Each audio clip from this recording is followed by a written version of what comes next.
Hello everyone, நான் மதன் கௌரி. இன்னைக்கு நம்ம யாரை பத்தி பேச போறோம்னா, உலகத்தையே காப்பாத்தின ஒரு மனுஷனை பத்தி தான் பேச போறோம். ஆனா எப்பவும் போல ஒரு மிகப்பெரிய ஹீரோவை நம்ம எல்லாருமே மறந்துட்டோம். நம்ம நிறைய பேருக்கு தெரியக்கூட செய்யாது. எனக்குமே இப்ப ரொம்ப ரீசெண்டா தான் தெரிய வந்துச்சு. வாசிலி அர்கிப்போவ் அவரை பத்தி தான் பேச போறோம். சோ வாசிலி அர்கிப்போவ் அப்படிங்கிற ஆள் யாரு அப்படின்னு பாத்தீங்கன்னா, அவர் யுஎஸ்எஸ்ஆர், அதாவது இப்போ இருக்க ரஷ்யா, முதல்ல இருந்த யுஎஸ்எஸ்ஆர்ல ஒன் ஆஃப் த சப்மரன்ஸ்ல ஒரு சீஃபா இருந்த ஒரு ஆளு. அதாவது டைரக்டா சீஃப் கூட இல்ல, சீஃப்க்கு செகண்டா இருந்த ஒரு ஆபீசர். சரியா? சோ அவரை பத்தி தான் இன்னைக்கு பேச போறோம். அவர் எப்படி உலகத்தை காப்பாத்தினாருன்னு பாத்தீங்கன்னா, வேர்ல்டு வார் 2 முடிஞ்சதுக்கு அப்புறம் கோல்டு வார் அப்படின்னு ஒன்னு சொல்லுவாங்க, கியூபன் மிசைல் கிரைசிஸ் அப்படின்னு கூட சொல்லுவாங்க. சோ என்ன ப்ராப்ளம் ஆச்சுன்னு பாத்தீங்கன்னா, கியூபா உங்களுக்கு தெரியும் அமெரிக்கா கிட்ட இருக்கு, அதே மாதிரி யுஎஸ்எஸ்ஆர் இருக்கு. அமெரிக்காவுக்கும் யுஎஸ்எஸ்ஆர் இப்போ இருக்க ரஷ்யா ரெண்டுக்குமே நியூக்ளியர் பாம்ஸ் இருக்குங்கிறது ரெண்டு கண்ட்ரிக்குமே தெரியும். சோ என்ன பிரச்சனைன்னு பாத்தீங்கன்னா, நீ அடிச்சிட்டேன்னா உடனே பதிலுக்கு நான் அடிக்கணுங்கிறதுக்காக என்ன பண்றாங்கன்னா, அமெரிக்கா நிறைய நியூக்ளியர் பாம்ஸை கொண்டு போய் இட்டாலி கிட்ட வைக்கிறாங்க. அதே மாதிரி ரஷ்யா என்ன பண்றாங்கன்னா, அவங்களோட நிறைய நியூக்ளியர் பாம்ஸை கொண்டு கியூபா கிட்ட வைக்கிறாங்க. கியூபால என்ன பிரச்சனைன்னு பாத்தீங்கன்னா, கியூபாவை அமெரிக்கா இன்வேட் ஆகணும்னு நினைக்கிறப்போ கியூபா தன்னை காப்பாத்திக்கிறதுக்காக ரஷ்யாவோட ஹெல்ப் தேடி போறாங்க. அதனால ரஷ்யாவோட மிசைல்ஸ் கியூபால இருக்கு. சோ இப்படி இருக்க சிச்சுவேஷன் என்ன ஆகுதுன்னு பாத்தீங்கன்னா, இது அமெரிக்காவுக்கு தெரிஞ்சோன்னா அமெரிக்காவுக்கு ரொம்ப பயம் வந்துருச்சு.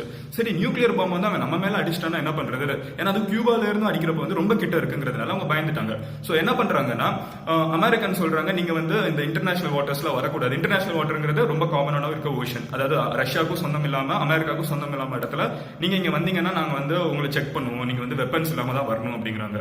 சோ இங்க இருக்க யுஎஸ்எஸ்ஆர் பிரசிடென்ட் என்ன பண்றாருன்னா, நீங்க எப்படி அதை செக் பண்ணலாம், நீங்க அதை செக் பண்ணவே கூடாது, அது இன்டர்நேஷனல் வாட்டர்ஸ் தானே, நாங்க வருவோம், நாங்க போவோம், நீங்க யார் அதை கேட்கறதுக்குன்னு சொல்லிட்டு அவர் என்ன ரூல் பாஸ் பண்றாருன்னா, அங்க வார் ஆரம்பிச்சதுக்கு அப்புறம் யாராவது இன்டர்நேஷனல் வாட்டர்ஸ்ல செக் பண்றேன்னு கூப்பிட்டா கூட நீங்க நியூக்ளியர் பாம் அவங்க மேல த்ரோ பண்ணலாம் அப்படின்னு சொல்றாங்க. இதுதாங்க இருக்க ரூல்ஸ். சோ இது நடந்துட்டு இருக்கப்ப வாசிலி அர்கிப்போவ் அப்படிங்கிறது ஒரு சப்மரைன்ல இருக்காரு. அந்த சப்மரைன் அங்க கியூபாக்கு மிசைல்ஸ் கொண்டு போயிட்டு இருக்கு. அந்த சப்மரைனோட ஸ்பெஷாலிட்டி என்னன்னா, அதுவே மிசைலும் லான்ச் பண்ண முடியும். ரொம்ப முக்கியமான விஷயம் பாத்துக்கோங்க, நியூக்ளியர் மிசைல். சோ போயிட்டு இருக்கப்ப என்னதுன்னு பாத்தீங்கன்னா, அமெரிக்கா ரொம்ப பதறிட்டு இருக்கிறதுனால அவங்க இந்த வார்னிங்கையும் எதிர்த்து எந்த வெப்பன்ஸும் உள்ள வந்துடக்கூடாதுங்கிறதுக்காக இந்த சப்மரைனை கூப்பிடுறாங்க, நீங்க மேல வாங்க, நாங்க உங்களை செக் பண்ணணும்னு. இந்த சப்மரைன்ல ஒரு சின்ன பிரச்சனை என்னன்னு பாத்தீங்கன்னா, இந்த சப்மரைன்ல இருக்க எல்லா கம்யூனிகேஷனுமே லாஸ்ட் ஆயிடுச்சு. அங்க நியூக்ளியர் ரேடியேஷன்ங்கிறதுனால நியூக்ளியர் ரேடியேஷன் உங்களுக்கே தெரியும், நம்ம இப்ப கூட தமிழ்நாட்டுல எல்லாம் பேசிட்டு இருக்கோம், நியூக்ளியர் ரேடியேஷன், கதிர்வீச்சு அதெல்லாம். சோ அதோட பிரச்சனைனால அந்த நியூக்ளியர் ரேடியேஷன் அந்த சப்மரைன்குள்ள இருக்க மக்கள் மேலேயும் பட ஆரம்பிச்சிருச்சு. விச் மீன்ஸ் அவங்களுமே பாதிக்கப்படுறாங்க நியூக்ளியர் ரேடியேஷனால. அவங்க கண்டிப்பா சாக போறாங்கிறது அவங்களுக்கு தெரிஞ்சிருச்சு. கம்யூனிகேஷன் கேப் இல்ல, நாட்டு பற்று, அதே மாதிரி நாட்டை விட்டு கொடுத்துடக்கூடாதுங்க ஒரே காரணத்துக்காக தான் நம்ம மேல ரேடியேஷன் பட்டாலும் பரவாயில்ல, நம்ம போய் இதை எப்படியா சேர்த்துருவோங்கிறதுக்காக போயிட்டு இருக்காங்க. போயிட்டு இருக்கப்போ அமெரிக்கன் ஷிப்ஸ் எல்லாம் நீங்க மேல வாங்க அப்படின்னு 2-3 பாம்பு அவங்க மேல போடுறாங்க. அதாவது இவங்களை பாம்பு போட்டு அவங்க மேல வர வைக்கணும் சப்மரைன் அப்படிங்கிறதுக்காக. சோ இந்த சிச்சுவேஷன் என்ன நடக்குதுன்னா, சப்மரைன் உள்ள இருக்கவங்களுக்கு கம்யூனிகேஷன் எல்லாமே லாஸ்ட் ஆயிடுச்சுங்கிறதுனால உள்ள இருக்க ஆபீசர்ஸ் என்ன நினைச்சிருக்காங்கன்னா, ஓகே ஒருவேளை வார் ஆரம்பிச்சிருச்சு போல, அதனால நம்ம மேல பாம்பு போடுறாங்க அப்படின்னு சொல்லிட்டு நம்ம பதிலுக்கு நியூக்ளியர் பாம்பு போட்டுருவோம் அமெரிக்கா மேல அப்படிங்கிறாங்க. சோ ஒரு செகண்ட் நீங்க என்ன யோசிக்கணும்னா, நியூக்ளியர் பாம்பு அமெரிக்கா மேல போட்டாங்கன்னா அதுக்கப்புறம் அமெரிக்கா பதிலுக்கு நியூக்ளியர் பாம்பு போட ஆரம்பிச்சிருவாங்க. உலகமே ரெண்டா பிளவுபட்டுரும். ஏன்னா தேர்ட் வேர்ல்டு வார் ஆரம்பிச்சிரும். யோசிச்சு பாருங்க, அப்பமே 1960s.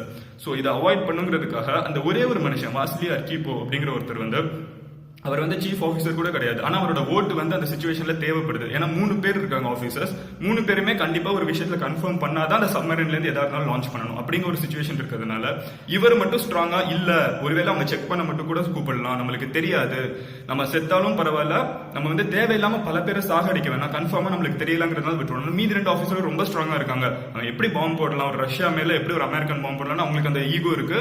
அமெரிக்கன்ஸ்க்கு என்னன்னா, இவன் எப்படி பாம்பு நம்ம கண்ட்ரிக்குள்ள நம்மளோட சைட் கொண்டு வந்துடலாம், கியூபா கிட்ட கொண்டு வரலாம், அதுவும் நம்ம ஏரியா கிட்ட அப்படிங்கிற ஈகோ இவங்க இருக்கு.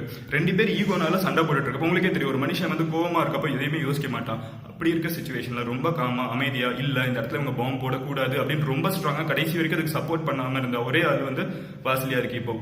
அதனால அந்த நியூக்ளியர் பாம்பு அவங்களால த்ரோ பண்ண முடியல.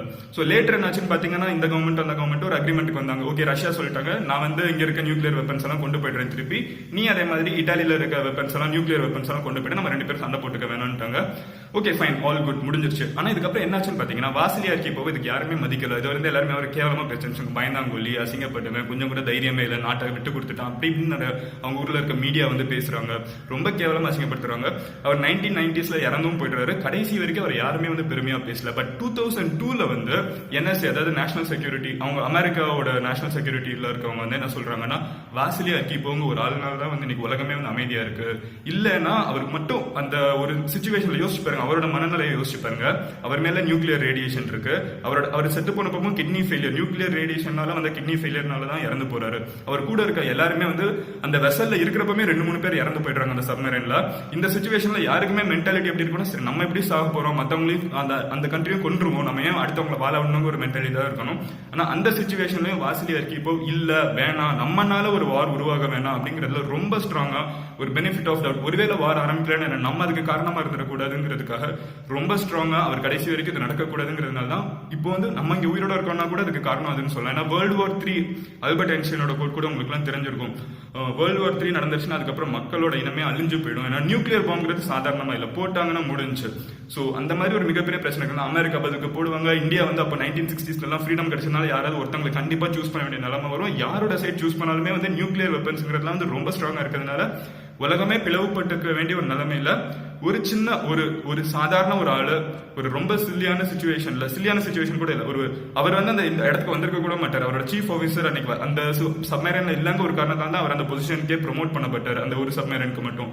சோ இல்லைன்னா இது எதுவுமே யோசிச்சு பாருங்க, ஒரு பட்டர்ஃபிளை எஃபெக்ட் மாதிரி அந்த மனுஷன் அந்த இடத்துல இல்லைன்னா உலகமே வந்து வேர்ல்டு வார் 3 வந்து இதை ஃபேஸ் பண்ணியிருக்கோம். ஸோ பட்டர்ஃபிளை எஃபெக்ட்னா என்னன்னு யோசிப்பீங்க, இதுக்கு என்ன சம்பந்தம்னா அது இன்னொரு வீடியோ பண்ணியிருக்கேன், அதை நீங்க பாருங்க, அப்போ உங்களுக்கு புரியும்.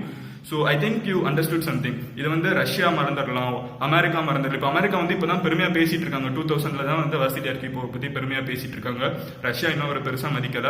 வேற யார் மதிக்கிறாங்களோ இல்லையோ, நம்ம ஒரு சின்ன கம்யூனிட்டி தான் இது. ஒரு 10,000 பேர்கிட்ட சப்ஸ்கிரைபர்ஸ் இருக்காங்க. நம்ம தான் ஒரு பெரிய ஆட்கள் அல்ல, நமக்கு பெரிய இன்ஃபுளுன்ஸ்லாம் இல்லை. பட் தயவு செஞ்சு வாசிலி அர்கிபோவ் பத்தி நம்ம 4 பேர்கிட்ட பேசுவோம்.